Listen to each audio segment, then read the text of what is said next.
Penumaluru YCP MLA Parthasarathi ఆవేదన వ్యక్తం చేశారు. దురదృష్టవశాత్తు తమ ప్రియతమ నాయకుడు వైఎస్ జగన్ గుర్తించకపోయినా తనను నియోజకవర్గ ప్రజలు గుండెల్లో పెట్టుకున్నారన్నారు.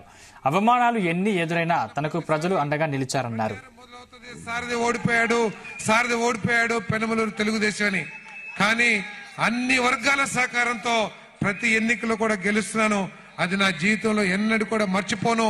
పెనుమలూరు నేను ఎక్కడున్నా కూడా పెనుమలూరు ప్రజలకి నేను రుణపడి ఉంటానని చెప్పేసి మీదకి మనం చేస్తామని.